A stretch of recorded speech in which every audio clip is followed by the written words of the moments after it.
Assalomu alaykum o'quvchilar. 7-sinfdan video darslarimizni kelgan joyimizdan davom ettiramiz.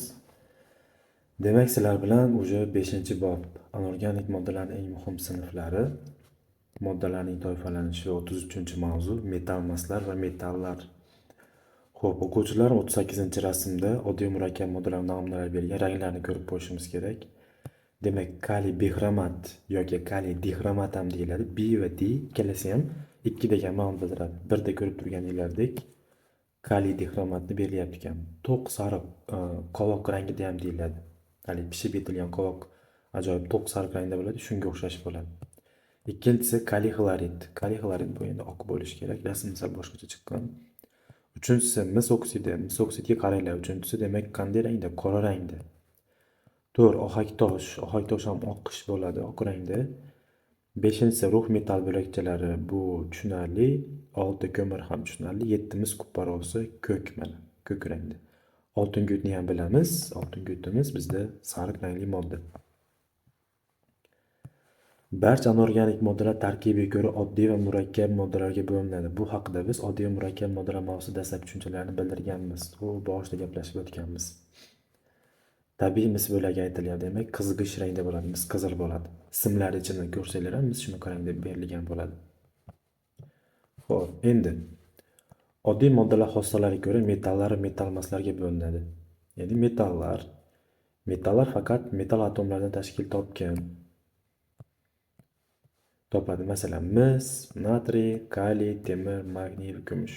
Va odatda metallarimiz shu bitta o'zi beriladi metal. E'tibor bergan bo'lsanglar, indeksda 2, 3, 4, 5 degan narsalar bo'lmaydi. Endi metal maslar faqat metal mas atom tashkil topgan. Xlor 2 tadan yuradi, kislorod 2 tadan yuradi, azonda O3, oltinga o'tda 8 taligi, fosfor 4 taligi, oq fosfor, azot. Demak, metal maslarimiz molekulyar holatda ham yurishi mumkin ekan. Metallar va metal maslar ko'pincha qarama-qarshi bo'lgan turlicha fizik-kimyoviy xossalarga ega. Shunaqa bir-biriga teskari xossalar bor. Bittasi tok o'tkazadi, bittasi o'tkazmaydi, ya'ni metal o'tkazadi, metal mas o'tkazmaydi. Metallar ko'p qattiq bo'ladi, metal maslarda hammasi bor, qattiq ham, suyuq ham, gaz ham bor. Metallar tashqi ta'sirga nisbatan chidamli, metal maslarning ko'pchiligi chidamsiz bo'ladi. Shunaqa ma'noda. Alohida o kimyo kirish darslarida sizlar bilan yana gaplashamiz. Endi nima uchun bir-biriga har xil xususiyatga ega deganlar, bularning elektron tuzilish turlichaligi bilan tushuntiriladi. Metallarda elektronlar tashqi qavatida umuman uzoqroqda joylashadi yadroga nisbatan, metal maslar nisbatan yaqinroq. Metallar elektron berib yuborsa, metal maslarimiz o'ziga qabul qilib oladi. 9-jadval. Metallar va metal maslarning ba'zi xossalarini taqqoslash ekan. Metallar agregat holati qanday bo'lar ekan? Simo fransiyadan boshqa hammasi qattiq. Metal degani odatda qattiqni tushunishimiz kerak. Va ba'zi fizik xossalari metallar yaltiroqlik, issiqlik, elektr o'tkazuvchanlik, plastiklik, cho'ziluvchanlik xususiyatlari bor ekan. Kristal panjarasi ham faqat metal kristal panjara, bog' turi ham faqat metal bog'. Buni alohida bog'lanish mavzularida sizlar bilan gaplashamiz. 8-sinfda 14-mavzulardan boshlanadi adashmasam. Endi metal maslar. Metal maslarda qattig'i ham bor ekan. Oltin gugurt, fosfor, yod kerak ekan va boshqalar. Oltin gugurt, fosfor, uglerod, kremniy, bor, germaniy bir nechta elementlarni ko'rsak bo'laveradi. Kitobda borini yodlasalar yetadi. Suyuq metal masimiz ham bor ekan, bitta brom. Gaz simonlari xlor, kislorod, azon va vodorod kabi azot 2 tadan yuradiganlarni sizlar Avogadro mavzusida gaplashganmiz. Endi metal maslar qanaqa xususiyati bor? Metalli yaltiroqligi yo'q, ya'ni yaltiroqligi yo'q, issiqlik va elektr o'tkazuvchanligi yomon yoki yo'qligi. Endi bu yerda umumiy aytilgan ba'zi metal maslar yaltiroq bo'lishi mumkin. Ba'zi metal maslar elektr toki issiqlikni o'tkazishi mumkin, lekin ko'pchiligi o'tkazmaydi. Shuning uchun shunaqa deyilgan. Endi kristal panjarasi, atom kristal panjara olmos va borda eng qattiq moddalarda molekulyar kristal panjara qattiq holdagi xlor, azot kislorodlar uchun xos. Demak, atom va molekulyar kristal panjara uchrayotgan metal maslarda bog'i qutbsiz kovalent bog'lanish. Umuman olganda, anorganik moddalarni sinflash quyidagi sxemani o'zlashtirib olish maqsadga muvofiqdir. Demak, anorganik moddalar ikkiga bo'linyapti. Oddiy moddalar va murakkab moddalar. Oddiy moddalarimiz metallarga, metal maslarga, murakkab moddalarimiz oksid, asos, kislota va tuzlarga bo'linyapti ekan.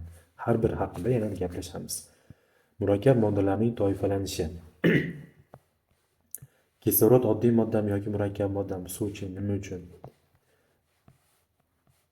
Murakkab modda odatda anorganik va organik moddalarga bo'linadi. Organik moddalar deb uglerodning birikmalari aytiladi, lekin qaysilardan tashqari deganda is gazi, karbonat angidrid, karbonat kislota, karbonatlar, ya'ni karbonat kislotani tuzlari, sianid kislota va sianidlar, sianid kislota tuzlari, karbidlar bundan mustasno. Demak, uglerod bor hamma moddani organik modda deymiz ekan, lekin mana shulardan tashqari qolgan barchasi anorganik moddalarda deyilyapti ekan. Xo'p, murakkab moddalar tarkibi ikki elementli, ya'ni binar. Binar nima deganda ikki elementdan iborat, ikki xil deb tushunishimiz kerak va ko'p elementliga bo'lishi mumkin ekan. Kimyoviy xossalarga ko'ra, funksiyasi yoki funksional belgilariga ko'ra qarab quyidagilarga bo'linadi. Oksid, asos, kislota, tuzlar. Funksional guruh degan narsani ham keyin gaplashamiz sizlar bilan. Murakkab moddalar oddiy moddalardan tubdan farq qilib, ularni oddiy moddalargacha parchalash mumkin. Murakkab moddalar orasida uzviy bog'lanish mavjud. Ularni bo'linishi oldingi mavzu sxemada alohida ajratib ko'rsatilgan. Murakkab moddalar turli element atom tashkil topadigan, xususan oksidlar ikki element atom tashkil topgan murakkab moddalar bo'lsa, binar birikmalar, asoslar 3 xil elementdan tashkil topgan, metall va vodorod, kislorod bo'ladi. Kislotalar 2 yoki undan ortiq elementdan tashkil topgan, tuzlar 2 yoki 4 elementdan tashkil topgan bo'ladi. Demak, qaranglar. Oksidlarimiz asosan 2 xil elementdan tashkil topadi, element va kislorod. Xo'p, oksidlar asoslarimiz 3 xil, doim metall bo'ladi uni tarkibida. Xo'p. Yana yozib ketsam, yana ham tushunarli bo'ladi. Oksidlar 2 xil element va kisloroddan tashkil topgan. Asoslarimiz 3 xil, o'zgarmas doim. Xo'p, demak, metall, kislorod va Hdan tashkil topgan. Endi kislotalar sharoitga qarab o'zgaruvchan bo'lar ekan. 2 xil, 3 xil atrofda bo'ladi deyilyapti. 2 va undan ortiq, 2, 3, 4 xil ham bo'lib ketishi mumkin. Odatda 2, 3 xil bo'ladi. Ularda uglerod bo'ladi, element bo'ladi va kislorod bo'ladi. Odatda 3 xil atrofda bo'ladi. Lekin 2 xil ham bo'lishi mumkin ular. Ya'ni element, vodorod va elementdan tashkil topganlari ham borda bizda. Endi tuzlar. Tuzlar ham 2 xil, 3 xil, 4 xilgacha tashkil topgan bo'lishi mumkin. Xo'p, endi shu yerdan biz qaranglar. Qaysilari binar birikma bo'la oladi deganda, oksidlar binar bo'la oladi 2 xil, kislotalar ham binar bo'la oladi, tuzlar ham binar bo'la oladi. Lekin asoslarimiz hech qachon binar bo'la olmaydi, chunki doim 3 ta elementdan tashkil topgan. Savol topshiriqlarini doimdek o'qiymiz. Yaxshilab o'quvchilar savollarga javob berasizlar. Demak, 33-mavzudan bilishimiz kerak bo'lganlari shu edi. Yana o'zingizlar mustahkam o'qib chiqasizlar. Rahmat, sog' bo'linglar.